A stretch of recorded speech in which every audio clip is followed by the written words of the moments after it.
This is awkward occurrence or awkward entertainment.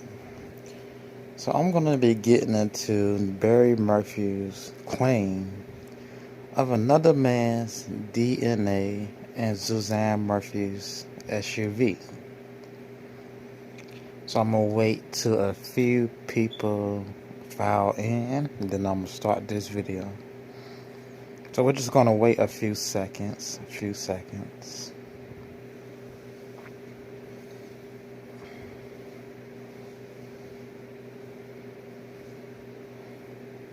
Alright, let's get this started. So here we have Mr. Morphew, Mr. Shoshona Darke, getting things of Barry's out of storage. Mr. Morphew is currently staying at an Airbnb next to his old Puma Path house.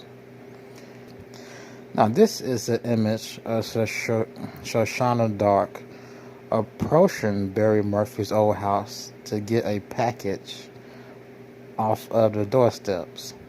So she was arrested that day. I believe she was with Barry Morphew that day next door at his new residence. So it's not exactly next door, but his new residence leads to in front of his old residence driveway. Because these houses are not exactly next door, but technically it's next door. That's why she was able to walk over there, down that long driveway, to pick up a package.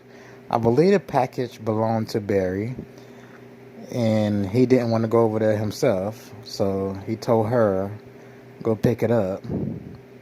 She got charged for trespassing. Whoever was supposed to deliver this package delivered it to the wrong house, is what it seems like. Is what it seems like to me. Just based on how close he lives to that house.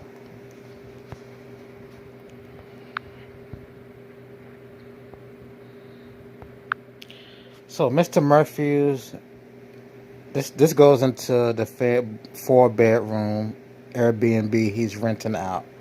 It's just a few yards from the end of the driveway of his old Colorado home he shared with his wife. So you can read this on screen. It tells you more about where he's staying.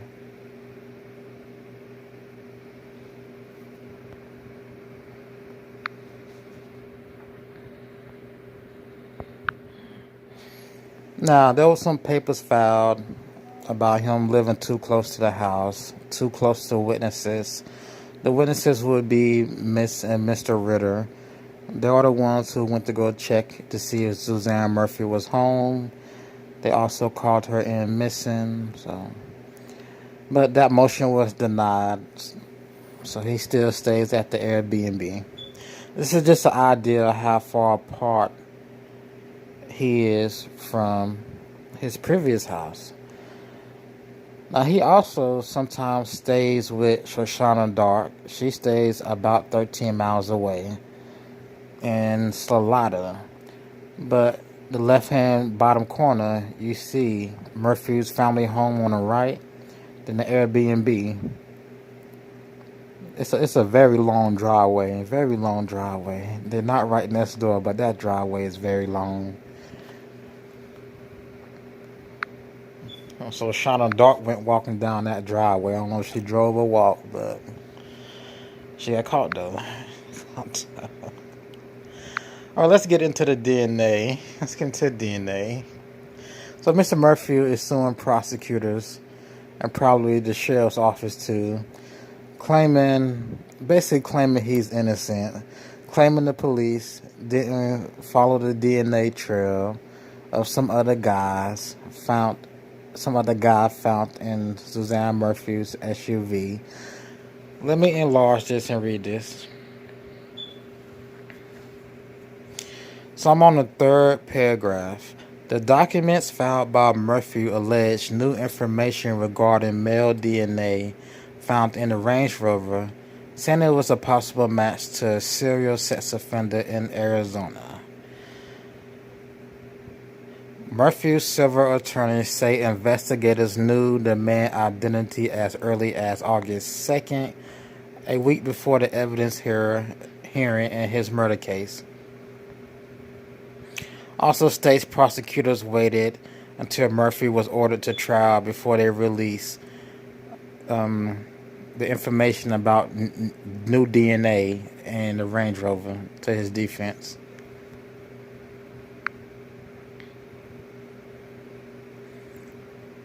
Let me skim through this. So he intends to sue 26 investigators. John Speasy, District Attorney Linda Stanley, and agents from the FBI. The documents contends police did not chase the DNA lead and look for other possible killers before focusing on Morphew. I'm going to give you my thoughts. After I finish reading this, I'm going to give you my thoughts on what I think this is.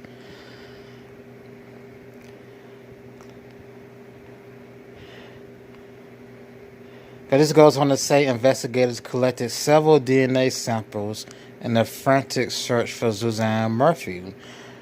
Other unknown male DNA was also found on the grips of Suzanne Morphew's bike, on her bike helmet, and on her sheets found in the Morphew's dryer. So, unknown male DNA. None of these DNA profiles matched the DNA on the glove box. Let me give you my thoughts on that first paragraph. Other unknown DNA male was found on the grips of Suzanne Morphew's bike, on her bike helmet, and on sheets found in the Morphew's dryer. Okay, the sheets found in the Morphew's dryer. I don't think Miss Suzanne Morphew had another man in the house. No, Jeff Libler stayed in another state. Maybe this unknown DNA belongs to Barry, but they can't get an exact match. The ones found on the sheets that were in a dryer. Because that would say, what do you guys think that would say? If you found DNA of another man on sheets, that means somebody else was in the house. It could have been someone she liked. It could have been an intruder. DNA on the bike handle. I speculated someone to help Barry get rid of Suzanne Morphew. That's why you may have other DNA on a bike handle. Or maybe Suzanne took that bike with her on trips to go meet Jeff Libler, and they went biking together, and Jeff touched the bike a few times, or he rode the bike himself. Because she did take a few trips. Maybe she took her bike. So DNA on the sheets. I can't explain that. Maybe it's Barry's, and they just can't get a match. DNA on the bike. It could be Jeff's, because Suzanne went out of town. Let's continue. Or it could be somebody that helped Barry move the bike. Let's continue. It goes on to talk about the Ramsey case, the missing girl.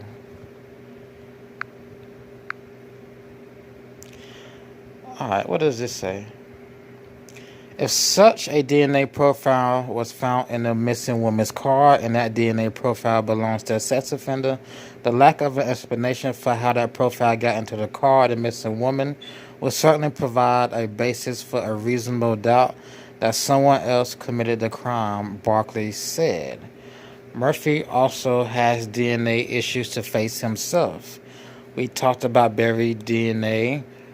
We talked about where Barry's DNA was not, Prosecutor Mark Hobart said during questioning CBI agents.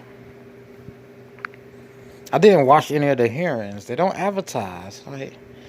They don't advertise his hearings. I don't know where to watch it.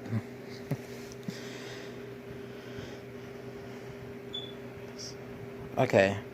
Can't prove his name right here. During the August hearing, defense attorneys argued that prosecutors can't prove Suzanne Morphew is dead, much less that her husband killed her, as her body has not been found. My thoughts on this. Oh my gosh. The DNA in the car, I'm reading, they haven't tested it to see who it really belonged to. So that may not come back to be this rapist from Arizona. DNA on the bike, DNA on the sheets. I'm like, it's just Mr. Morphew trying to build a defense. He says, well, they can't prove that I killed her. They can't prove she's dead. Well, they got an affidavit. They have you going to a trial. They're going to get a jury. I read the affidavit. It seems like they're going to have a strong case against Mr. Morphew. Did he plant DNA in the car as a way to say it wasn't him who did it? That was my first thought when I read this. Now, did Barry Morphew plant DNA in the car of somebody else to say he didn't kill his wife to have an alibi? Because I don't think anybody else did this but Barry Morphew. Unless he took her car and he was in the car with another dude. And whoever this dude is, that's his DNA. I don't know what type of DNA they have. I don't know if it's sperm, if it's hair, if it's not fingerprints, like skin cells. I don't know what DNA they're talking about. Like what shape, form of DNA they're talking about.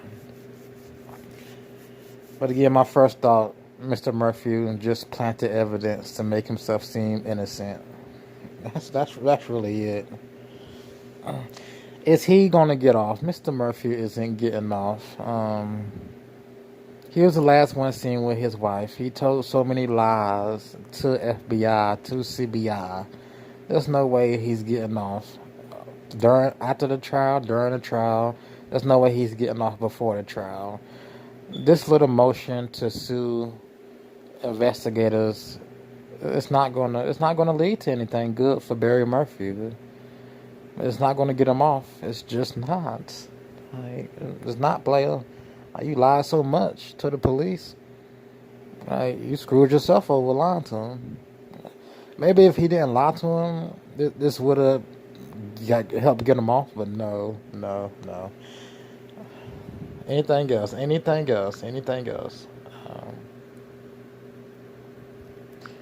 Let's just replay this. So he's staying next door to his old house in a rental. Shoshona Darke is there on occasion with him. She was seen on camera taking a package off of the doorstep of his old house. I believe the package belonged to Barry. He sent her over there. The delivery people made a mistake. If the delivery people didn't make a mistake, then Shoshona Darke is just crazy, and she wanted to steal packages. Barry is claiming there's a rapist suspect still on the loose who kidnapped his wife. He must have used Suzanne Morphew's Jeep to kidnap her. Yeah. Does this make sense? So the kidnapper used her Jeep and brought the Jeep back. Does that make sense, anybody? No, it doesn't make sense. It doesn't make sense. It doesn't make sense. Use her Jeep. DNA in the Jeep. I know it's not semen in the Jeep. I know it's not sperm in the Jeep. Because he wouldn't have brought the Jeep back. Come on. Why would the kidnapper put the sheets in the washer and dryer? Because there was another man's DNA on the sheets. Why would he put sheets in the washer and dryer? Then DNA on the bike. Well, Barry claims, not Barry, whoever claimed Suzanne Morphew had an accident, rode down that ravine, got dragged away by lions, which was Barry Morphew. That's what he claimed. It was an animal attack. But police found no body, no blood, no signs of a real accident. But there's somebody else's DNA on a bike. No, man, no. Why would the kidnappers or whoever did this even leave a bike out there? Why would they leave the bike out there? if it's a chance their DNA is on it. Like, and it was down a ravine. It doesn't make sense for there to be a second suspect. Like, why didn't they burn the car or take the car and leave it in Mexico? Like, hold on, I know it's cricket. I know it's cricket, but so if you're just joining me, Barry Morphew came up with a new defense that somebody kidnapped his wife and they left DNA in his wife's Range Rover. So he's suing police because they didn't go trace, or they didn't chase the trail of this DNA, which could have vindicated him. He claims they withheld that information just so he can get arrested and brought to trial, which his official trial isn't until next year. He has some hearings, but the big trial isn't until next year. It just doesn't make sense. It doesn't make sense. All right, any questions or comments before I end this out? Any questions or comments? Let's see.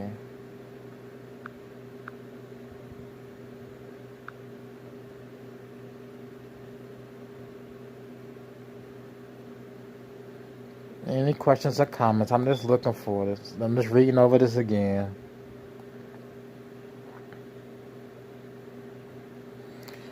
So like it states, DNA on the grip handles of the bicycles, DNA on her bike helmet, DNA on sheets found in a dryer.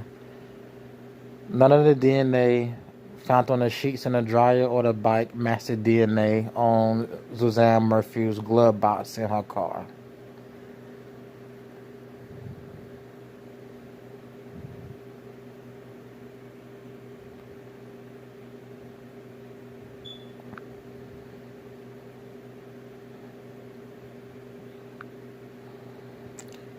That's such a damn real found this woman's car. That's like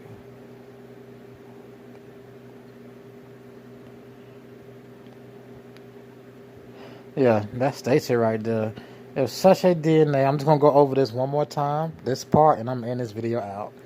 If such a DNA profile was found in a missing woman's car, and that DNA profile belongs to a sex offender, the lack of an explanation for how that profile got into the car of the missing woman will certainly provide a basis for a reasonable doubt that someone else committed the crime, Barkley said. If his defense tries to use this in court, the jury is going to think the same way I'm thinking. Like, why would another suspect kidnap her in her own car? Like, why wouldn't they dump the car? So that he can't use this as a defense. Whatever lawsuit he got going is not gonna. It's not gonna have any prosperity. It's not gonna prosper. It's not gonna go anywhere. Right? If that was the case, he should have took his wife's car when he dumped her body wherever and dumped the car in another state. You know, rubbed somebody else's DNA all over it. Reported it missing. Like, it's kind of late. It's kind of late for this alibi, Mr. Morphew. Kind of late to play this alibi. All right, I'm gonna get up out of here. Now, this is just pictures of Porch pirates. Before I go, Shoshona Darke was again caught taking a freaking package off of Barry Morphew's old house. So I just threw in some pictures of Porch pirates. But more than likely, once again, the package belonged to Barry and delivery people messed up. But let me get out of here. This has been Awkward Occurrence for Awkward Entertainment, and I will see you in the next video.